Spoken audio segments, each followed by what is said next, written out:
আসসালামু আলাইকুম রহমতুল্লাহ। ওহি চায়ের পক্ষ থেকে আমি অন্তর আছি আপনার সাথে। আমরা পুরো বাংলাদেশে ওহি চায়ের ডিলার নিয়োগ দিচ্ছি। ডিলার কিভাবে নেবেন, আর ওহি চায়ের ডিলার কেন নেবেন, চা পাতার ব্যবসায়ী কেন করবেন, সেই বিষয়গুলো নিয়ে আজকের ভিডিওতে পুরো ডিটেলস আলোচনা করব।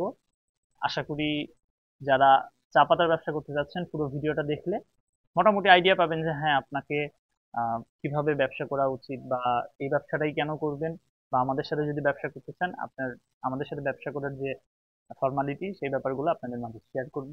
তো যারা নতুন আছেন আমার এই চ্যানেলে, প্লিজ চ্যানেলটি সাবস্ক্রাইব করে সঙ্গেই থাকবেন। কাজের কথায় আসি, দেখুন, প্রথমত বাংলাদেশে তো ভাই বেকারের সংখ্যা মানে প্রচুর বেকারের সংখ্যা, যত দিন যাচ্ছে তত মানে বেকার সংখ্যা বাড়তেছে। প্রতি বছর যত সংখ্যক ছেলে মেয়ে গ্রাজুয়েশন কমপ্লিট করে বের হচ্ছে সে তুলনায় কিন্তু কর্মসংস্থান হচ্ছে না। কাজেই যে সংখ্যক মানুষ প্রতি বছর বেকার হচ্ছে, তো এই কন্টিনিউ যদি বেকার হইতে থাকে তাহলে কিন্তু মুসিবত। তো এই বেকার থেকে পরিত্রাণের উপায় কিন্তু একটাই, সেটা হচ্ছে আমাদেরকে উদ্যোক্তা হইতে হবে, আমাদের ব্যবসা করতে হবে। হ্যাঁ, তো কি ব্যবসা করবেন, অনেক ব্যবসায়ী তো আছে দুনিয়াতে। তো আপনার যদি মন চাই যে চা পাতার ব্যবসা করবো, তাহলে আজকের ভিডিওটা আপনি কন্টিনিউ করেন। চা পাতার ব্যবসা যদি মন চায়, তো কিভাবে চা পাতার ব্যবসা করবেন বলেন তো? চা পাতার ব্যবসা করতে গেলে আমরা অনেকে কি করি, ইউটিউবে গুগলে সার্চ দেই, সার্চ দিয়ে দেখি যে ভালো প্রতিষ্ঠান কোনটা। আপনি যে ভালো প্রতিষ্ঠান খুঁজে বের করবেন তাদের কাছ থেকে পণ্য নিয়ে ব্যবসা করবেন, তাই না? ব্যাপারটা তো এমনই হয়। এখন আপনি যদি চা পাতার ব্যবসা করতে চান, এটা যদি মনস্থির করেন,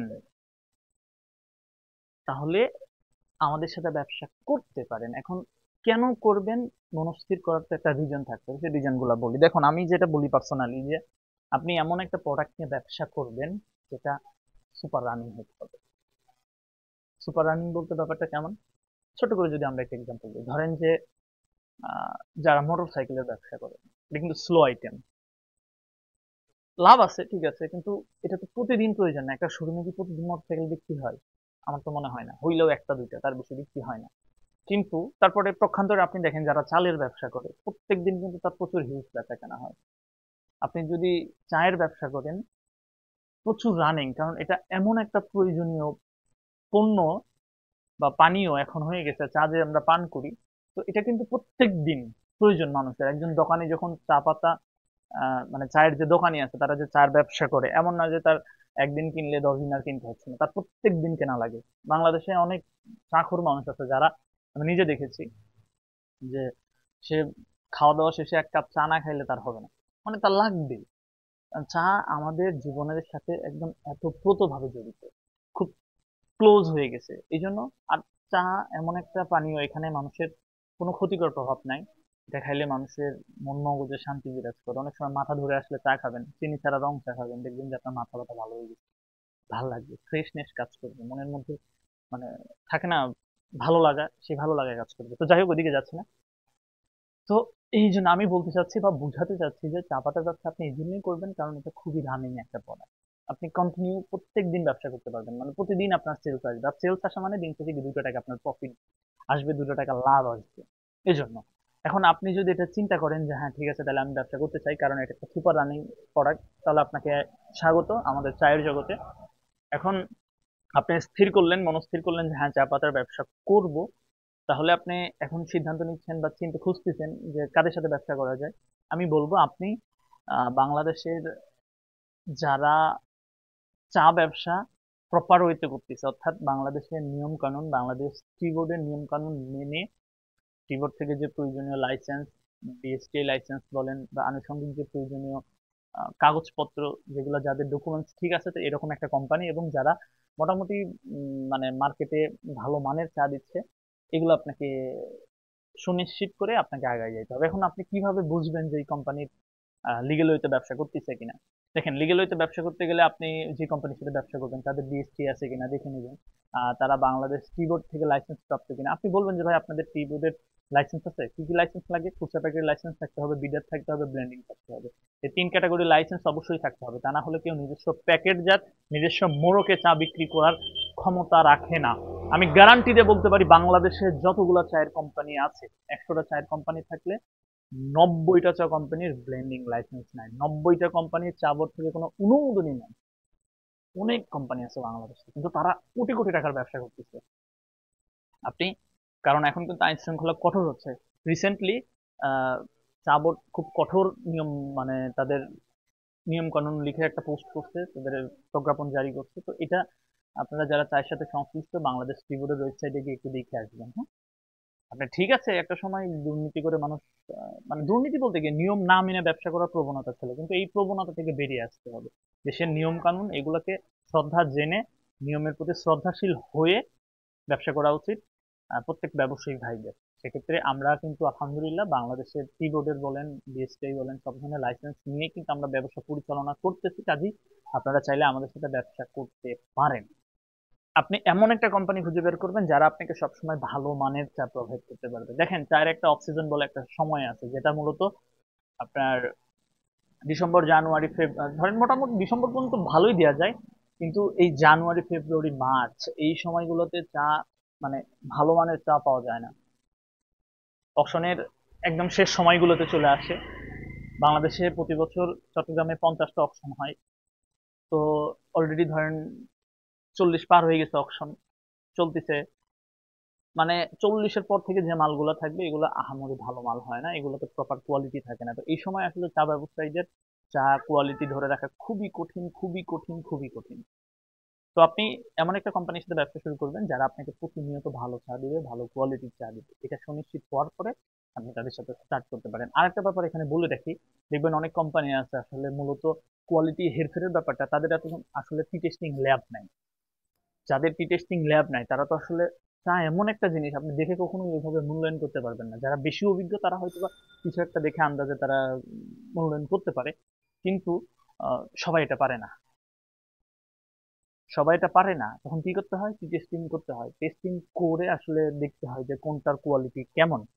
তো এই টি টেস্টিং যারা করে রেগুলার, যাদের ল্যাব আছে, এরকম কোম্পানির সাথে ব্যবসা করেন। এটা এখন আমার সাথে করতে হবে ব্যাপারটা মোটেও এমন না।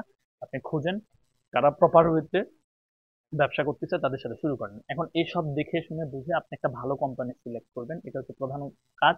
তারপরে আপনি ডিলারশিপ চিন্তা করলেন যে ব্যবসা করব, যেহেতু আমরা আজকে ডিলারশিপের ব্যাপারে কথা বলতেছি, কিন্তু ডিলারশিপ নেওয়ার আগে এই ব্যাপারগুলো আপনাকে জানতে হবে।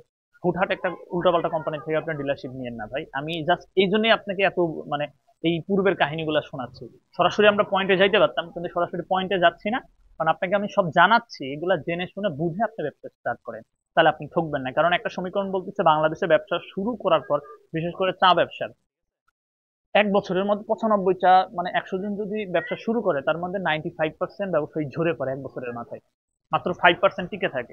5% টিকে থাকে, এত কম রেশিও কেন? কারণ আমরা যে না জেনে শুনে বুঝে উল্টাপাল্টা কোম্পানির সাথে ব্যবসা স্টার্ট করি, বা আমাদেরও অনেক গাফিলতি থাকে, আমাদের জানা থাকে না, আমরা এই জন্য ভুল পথে পা বাড়াই, দিন শেষে ঝরে পড়ি, বলি যে আসলে এই ফিল্ডটাই খারাপ। আসলে মূলত তা না, কারণ আপনি প্রথমে স্টেপ নেওয়ার ক্ষেত্রে ভুল স্টেপ নিয়েছেন।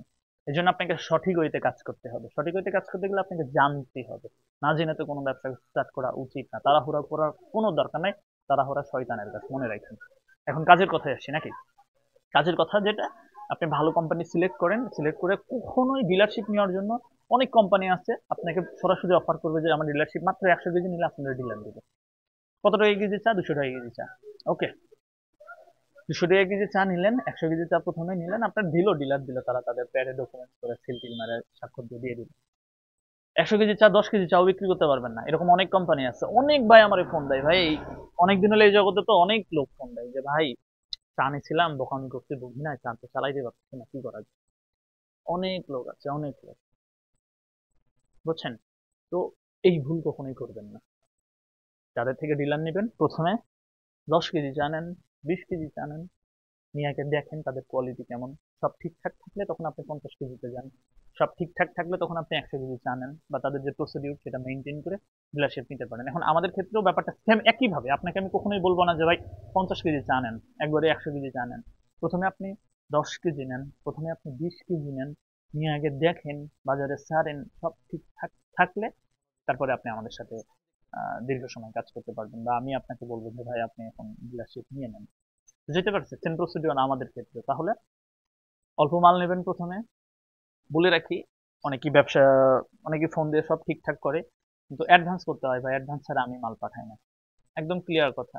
যারা দেখতেছেন এখন অব্দি ভিডিওটা, যদি সত্যি ব্যবসা করার ইচ্ছা থাকে, আমি অ্যাডভান্স ছাড়া কাউকে মাল পাঠাই না।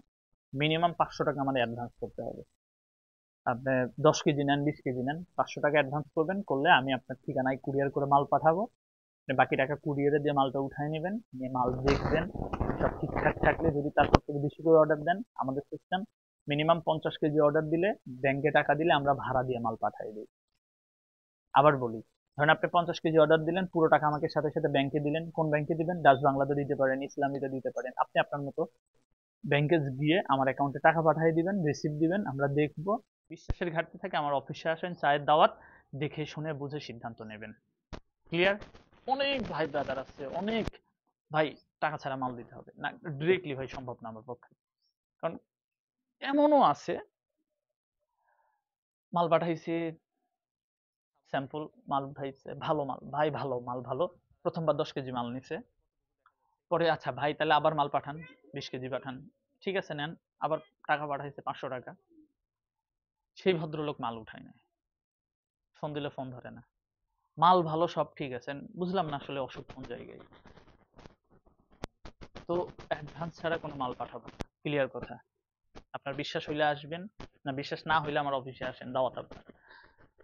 তো এরকম করার পর, কন্টিনিউ করার পর যখন ডিলারশিপ নিতে চাইবেন, আপনার এলিতে যদি সব ঠিকঠাক থাকে ডিলারশিপ নিয়ে নেবেন। ডিলারশিপ নেওয়ার প্রসিডিউর, একসাথে 500 কেজি মাল নিতে হবে, ট্রেড লাইসেন্স, ইনএডিকেটেড ফটোকপি, পাসপোর্ট সাইজের ছবি দিবেন, আপনাকে একদম আমার কোম্পানির কার্ডে আপনাকে আমি ডিলারশিপ দিয়ে দিব। ঠিক আছে?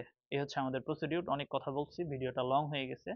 তারপরে আপনাদের যদি আরো প্রশ্ন থাকে, আচ্ছা প্রশ্ন আরেকটা একটা বলে দিই, যে আপনি যে অঞ্চলের ভাই হয়ে থাকেন না কেন, আপনি যে অঞ্চলেরই ভাই হয়ে থাকেন না কেন, সেখানে কিন্তু আমার সাথে বা আমার যে কোয়ালিটি, বাংলাদেশের 64টা জেলাতে বিভিন্ন জেলায় বিভিন্ন ধরনের চা চলে, এগুলো অনেক ভিডিও করা আছে আমার, আপনারা একটু দেখবেন যে কোন অঞ্চলে কোন কোন গ্রেডের চা চলে। তারপর আগামীতে আমরা একটা ভিডিও নিয়ে আসবো, সেটা হচ্ছে একদম সবগুলো গ্রেড আপনাদের নিয়ে একদম চা চেনার মাস্টার ক্লাস একটা ভিডিও করবো, আশা করি দেখবেন, আপনারা চা সম্পর্কে জানতে পারবেন। তো যেটা বলছিলাম, আপনারা ডিলারশিপ নিতে চাইলে আমাদের সাথে যোগাযোগ করবেন, আমাদের স্ক্রিনে যে নাম্বার দেখতে পাচ্ছেন, ফোন দিয়েন, বিস্তারিত কথা হবে ইনশাল্লাহ। ভিডিওটা এ পর্যন্তই। সবাই ভালো থাকবেন, দেখা হবে অন্য আরেকটা ভিডিওতে। আসসালামু আলাইকুম।